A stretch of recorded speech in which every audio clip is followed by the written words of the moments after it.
Ադրբեջանական կողմը գալիս է պայմաններ թելադրելու։ Միգուցե եկել է կապիտուլյացիոն պայմանագիրը վերջնական տեքստը նայելու, համաձայնեցնելու։ Ադրբեջանը խաղաղություն այդպես է պատկերացնում Թուրքիայի հետ։ Մենք ճառերով, կենացներով եւ մուրալով։ Հարգելի ստատիտողներ, Եվրոմեդիայի տաղավարում զրուցելու ենք ռազմաքաղաքական վերլուծաբան Հայկ Նահապետյանի հետ, շնորհակալ եմ հրավեր ընդունելու համար։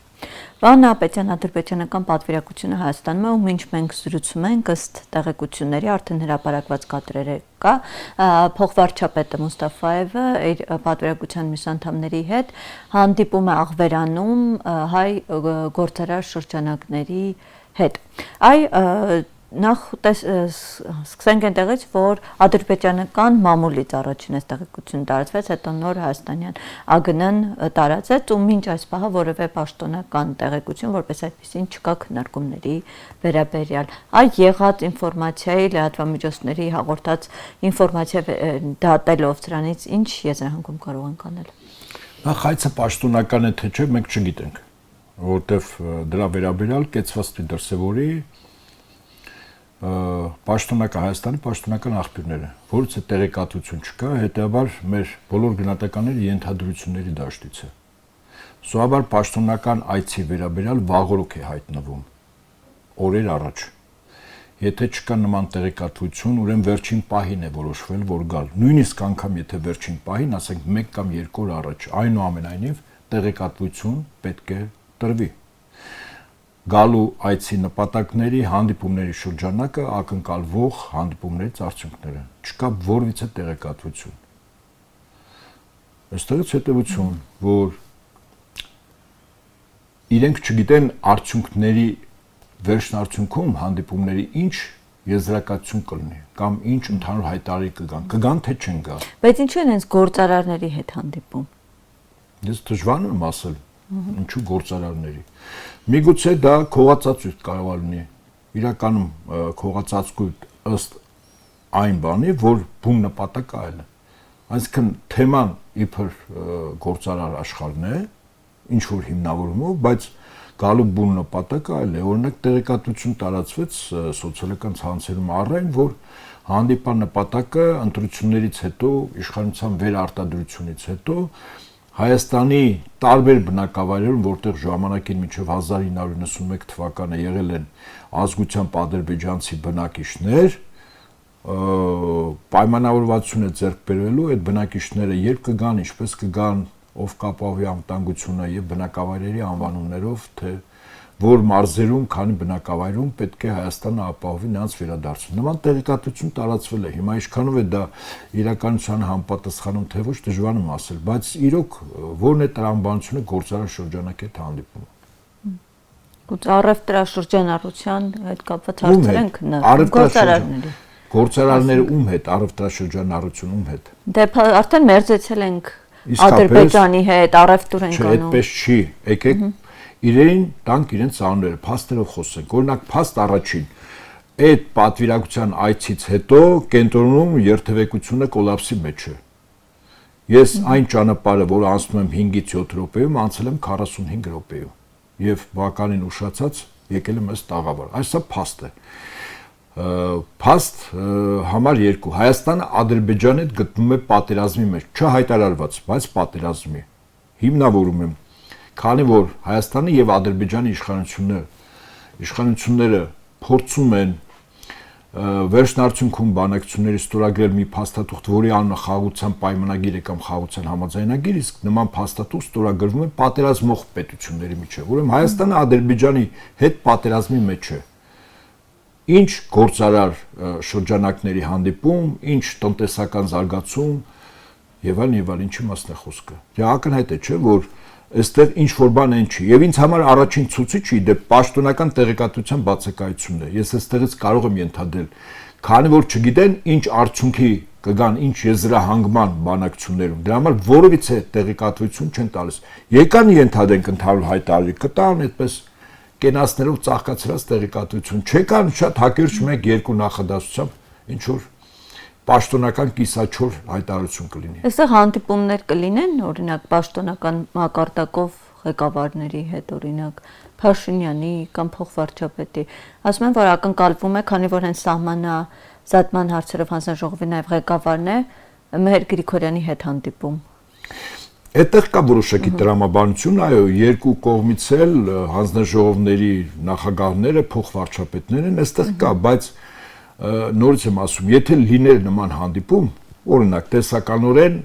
սահմանազատման եւ սահմանագծման հետ կապված, դրա մասին վաղօրոք պաշտոնական տեղեկատվություն կտրվեր եւ մեր երկրի քաղաքացիները դրա մասին կիրազեկվեն, ոչ թե մեր երկիր գալիս է պատվիրակություն հարևան երկրի, որի մասին մենք իմանում ենք ադրբեջանական աղբյուրներից։ Ես կարող եմ ենթադրել, որ ամենայն հավանականությամբ դեռևս չգիտեն ինչ արդյունքներ կգրանցենք։ Միգուցե հետևանք լինի, այսինքն որևիցե արդյունք չլինի։ Ժամանակ 1-2 չոր հայտարարությամբ այդպես կիսապաշտոնական տեղեկատվություն։ Ինչ-որ փաստաթուղթ կամ, չգիտեմ, նման համաձայնագիր հնարավոր է այս արդյունքում լինի։ Արայիկ Հարությունյան աշխատակազմի ղեկավար, որ դիմեք, իրենք թող պաշտոնապես տան։ Կարող է եւ լինի, կարող է, ես ենթադրում եմ, որ հիմա բանակցություններ են գնում տեղում կամ ադրբեջանական կողմը գալիս է պայմաններ թելադրելու։ Ավելի շուտ հակված է ոչ այդքան բանակցությունների մակարդակով խոսել, որքան պայմաններ թելադրելու։ Եվ ուղղակի ադրբեջանական կողմը իր պայմանները թելադրելուց հետո դեռևս վստահ չի հայկական կողմը ինչպես դա կընդունի։ Կամ հայկական կողմը չգիտի, կընդունի այդ պայմանները թե ոչ, դե համար որովհետեւ տեղեկատվություն առ այս պահը մեր եթերային ժամի դեռևս չկա։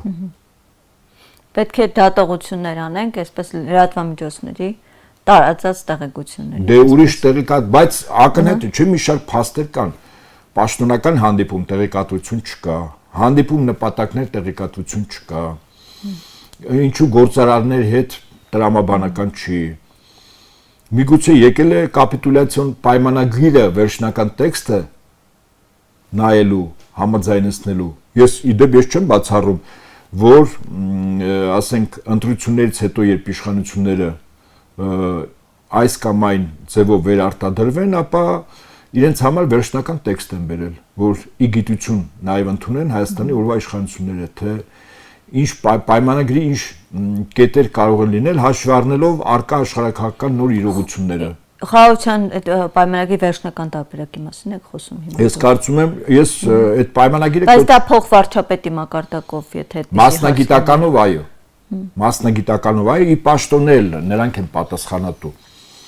Վերադասին տրվում է ընդհանրապես ստորագրելու, բայց մասնագիտական խմբակը, այդ խմբերի պատասխանատուն մի կողմից Շահին Մուստաֆաևն է, ասում են, որը ցանկություն ունի գնա իր ծնդավայրը տեսնել։ Այո, տեղեկություն տարածվեց, որ սկզբունքորեն որովհետեւ վատ բան չկա դրա մեջ։ Բայց ես ենթատեքստ եմ տեսնում։ Ադրբեջանցիները առայժմ անհատապես, հետո խմբերով, հետո տասնյակ հազարներով, հետո 100,000-ներով գալու են Հայաստան։ Եվ որի վերաբերյալ Ադրբեջանի նախագահը երբևիցե չի սեթևեթել հրապարակավ դրա մասին բարձրաձայնելու։ Այդպես բարի գալուստ նոր Հայաստան, իրական Հայաստան։ Այսօր մի հայտարարություն նաև հնչեց տեսանյութեր հրապարակի ազգային ժողովի նախագահը եւ ասում էր, որ երկու երկրների միջև արդեն Ադրբեջանի եւ Հայաստանի հաստատված խաղաղությունը ձեռնտու չէ ռուսական կողմին, ասում էր, որովհետեւ սրանի ռուսական կողմի այդ լծակները թուլանում են, այլևս ազդեցություն չի ունենալու Հայաստանի կամ Ադրբեջանի վրա։ Սա ինչպես ընկալել, ինչպես հասկանալ։ Ինձ համար դժվար է մեկնաբանել ի պաշտոնե բարձր կարգավիճակ ունեցող անձի կամ կառույցի հայտարարությունը, որը ավելի շուտ մոտ է ցնդաբանության, հա, քան իրականության։ Այսինքն իրենք հիմնավորում են ինչով ձեռք չի տալիս։ Այսինքն Ռուսաստանը ասում են, որ այլևս այդպես միջոցներ ճնշման չի ունենալ լծակներ։ Ինչ ճնշման։ Եթե Ռուսաստանը ցանկանար ճնշեր Հայաստանի իշխանությունների կեցվածքը Ռուսաստանի հանդեպ այսօր է սկսել, կարծում եմ ոչ։ Եվ հետաբար եթե գործնականում, ասենք Ռուսաստանի տեղը Միացյալ Նահանգները լիներ, հա, մի պահ պատկերացնենք եւ այդ երկրի հանդեպ ենթադրենք Հայաստանը որպես դաշնակից պետություն անել քայլեր։ Ձեզ վստահեցնում եմ, կես ժամ հետո ուղակի գազի խողովակը կփակվեր։ Գինը ոչ թե 600,000 խորանարդ մետր $600 կլներ, այլ ասենք 1200։ Միանգամից կփակեին Հայաստանի համար բացված շուկաները Ռուսաստանի, ասենք կամ Միացյալ Նահանգների, ենթադրենք Միացյալ Նահանգներն էր։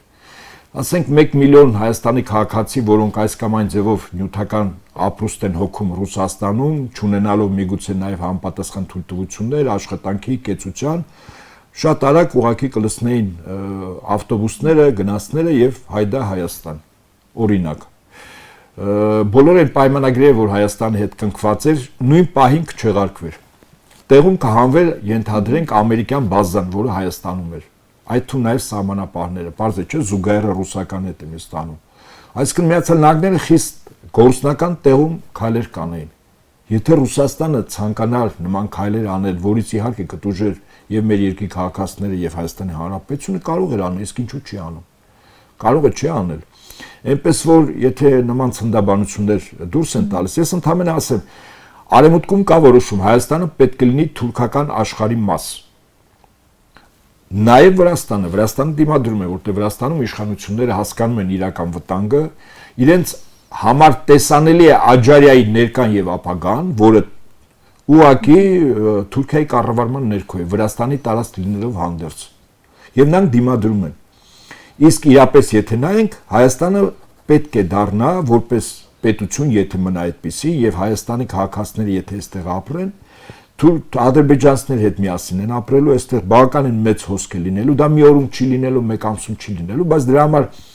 իրավաքաղաքական եւ քարոզչական հողը կնախապատրաստվի եւ 100,000-ավոր ադրբեջանցիներ կարող են վերադառնալ Հայաստան։ Ասեմ ձեզ, Ալիևը անցյալ տարի սեպտեմբերի ամսին ՄԱԿ ասամբլեայի նստաշրջանի ժամանակ ընդ որում 300,000 թիվը չի ասել, 1 միլիոն է ասել։ Սա ընդունենք գիտություն։ Որից հետո Հայաստանում մեծ արտագաղթ կլինի եւ Հայաստանը կդառնա պետություն երկու էթնիկ խմբերի համատեղ ապրելու արդյունքում եւ որից հետո Հայաստանը կինտեգրվի ամբողջովին թուրքական աշխարհին։ Դա արժևում ընտրություններ են գուցե այսպես նոր իշխանություն ձևավորվի այլ Ես ասում եմ այն իշխանություն Հայաստանի ներկա իշխանությունների կողմից մոտ ապագայում սպասվելիք քայլերը, եթե իրենք վերարտադրվեն։ Վստահաբար այդպես էլ լինելու է։ Եվ այդ տրամաբանության մեջ է միգուցե այս հանդիպումը կամ էլ եկել են քարոզչական հող նախապատրաստելու համար, ասեմ, որ ենթադրենք ռազմագերիներ են վերադարձնելու ընտրությունների նախաշեմին Փաշինյանի այդպեսի մի տեղեկություն տարածվեց մոմент։ Այո, չի բացառվում, ես չեմ բացառում, բարձրացնելու Փաշինյանի աստղերին հասնող վարկանիշը։ Այդպես շատ ավելի բարձր թող լինի։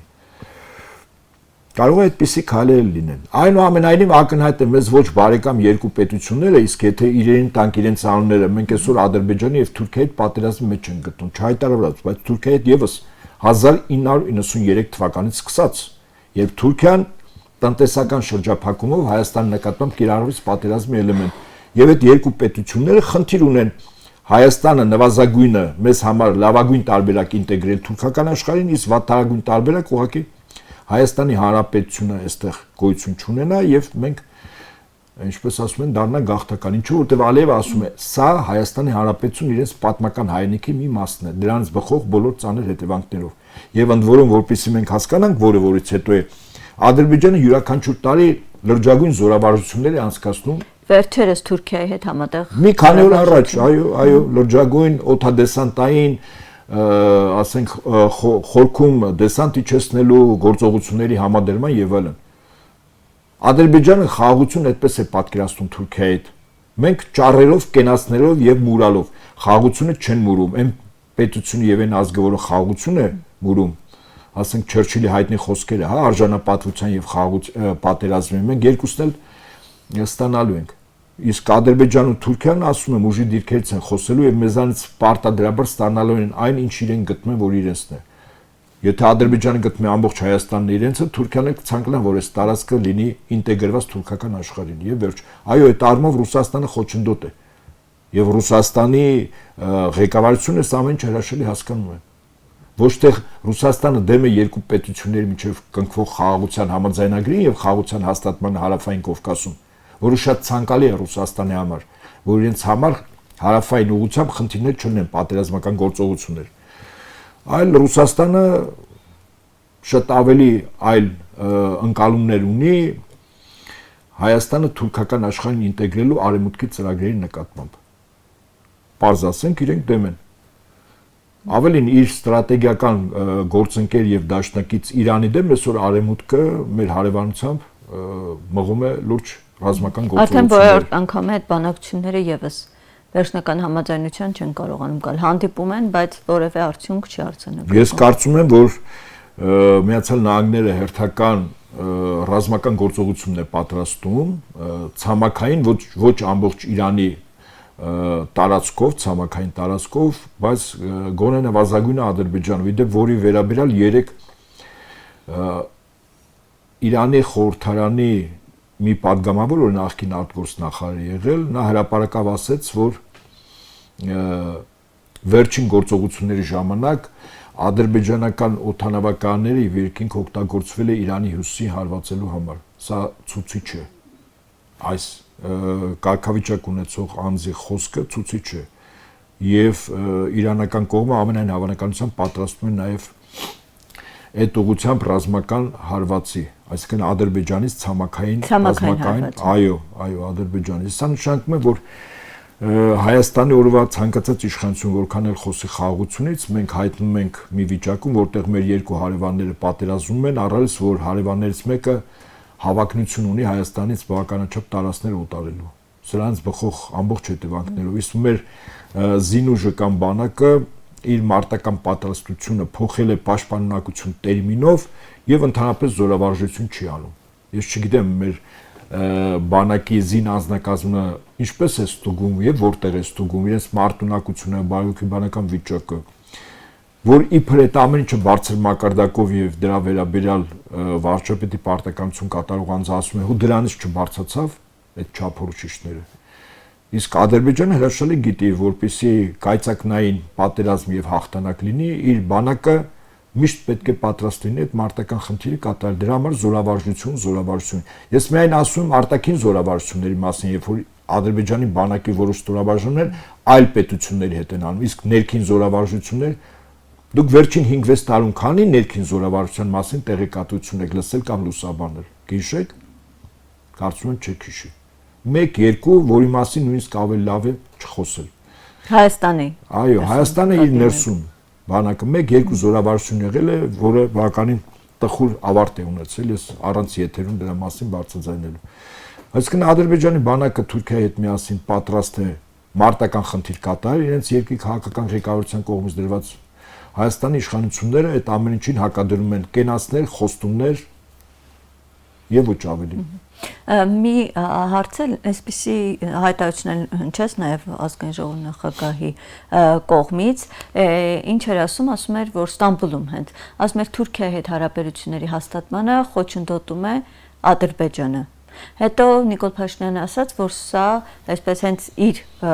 կարծիքն է, որևէ կարիք չկար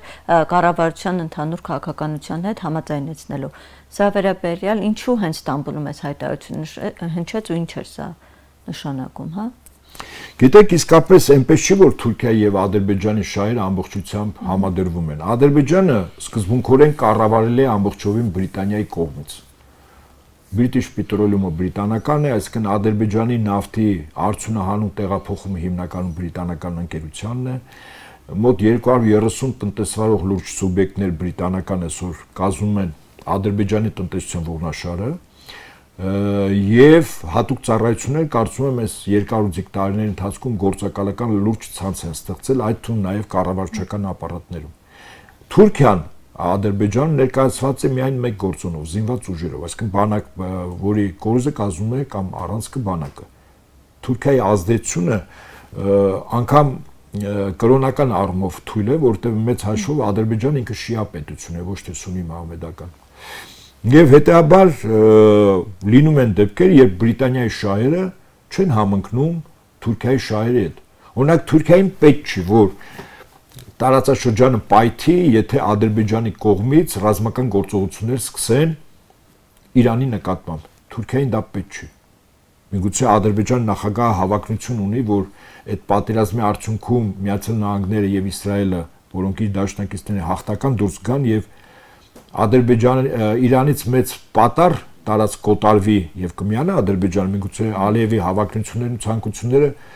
դրա մեջ կան, բայց ոչ Թուրքիայի, որտեղ այդ դեպքում Թուրքիան շատ արագ Այսինքն կարող է ձեռնտու ավելի կայուն տարածաշրջան։ Թուրքիա Ադրբեջանին պետք է օրինակ, եթե Իրանը պարտվի, որոշակի տարածքներ Իրանից օտարվի։ Դա ակնհայտ է։ Թուրքիային պետք չէ, որտեղ այդ դեպքում Թուրքիային կարող է շատ արագ գեներացվել քրդական գործոնը, որը Թուրքիայի ներքին կայունության համար ամենամեծ ականն է, որը որ պայթեցվեց, ես կարծում եմ Թուրքիան առանց այն էլ տնտեսական այս լուրջ ճգնաժամի պայմաններում լրջագույն խնդիրներ կունենա եւ ներքին մարտահրավերներ եւ արտաքին։ Այդ առումով Ադրբեջանի Թուրքիայի շահերը չեն համընկնում։ Առավելս որ Թուրքիան այդքան կառավարել չի Բրիտանիայի կողմից։ Այո, բրիտանա-թուրքական պրոյեկտ է Թուրանը, բայց դա չի նշանակում, որ Թուրքիան ստորադաս է Բրիտանիային։ Առավելս որ այստեղ հավակնություններ են ներկայացրել եւ գործնականում արդեն ներկայացված է Միացյալ Նահանգները Բրիտանիային դուրս մղելով այս տարածաշրջանից, որ ինքը լինի այդ բոլոր պրոյեկտների կամ ծրագրերի իրական շահառուն եւ կազմակերպիչն ու կատարողը։ Եվ այս առումով Թուրքիայի շահերը այլ են որոշակի առումով ավելին անգամ Թուրքիայի ձեռքը չի տալիս, որ այդ մեծ պատերազմի արդյունքում ենթադրենք Հայաստանի Հանրապետություն չլինի, որտեղ Հայաստանի Հանրապետություն իր կառավարման ներքո կամ իր օրբիտայում գտնվելով շատ ավելի շահեկան կլինի Թուրքիային, մեր միջոցով նաև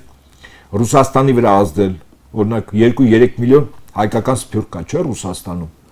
Բայց եթե Հայաստանի Հանրապետությունը այս կամ այն ձեւ Թուրքիայի ազդեցության ներքո է, ապա ազդեցության ներքո նաև հայկական սփյուռքը չէ կարող լինել։ Այդ առումով Թուրքիան շատ ավելի ռազմավարական մոտեցում ունի հարցերին, քան Ադրբեջանը։ Ադրբեջանը առարկայական խնդիր է լուծում, այս տարածքի հիմն է, եթե կարող եմ ինչ-որ ձևով օտարել այլ պետությունից, փորձեմ օտարել, հետո կերևա։ Այսպես։ Շնորհակալ եմ, պարոն Նահապետյան, զրույցի համար։ Հարգելի ստուդիոտներ, Եվրոմեդիայի տաղավարում հյուրընկալել ենք ռազմաքաղաքական վերլուծաբան Հայկ Նահապետյանին։ Շնորհակալ եմ հետևելու համար, կհանդիպենք։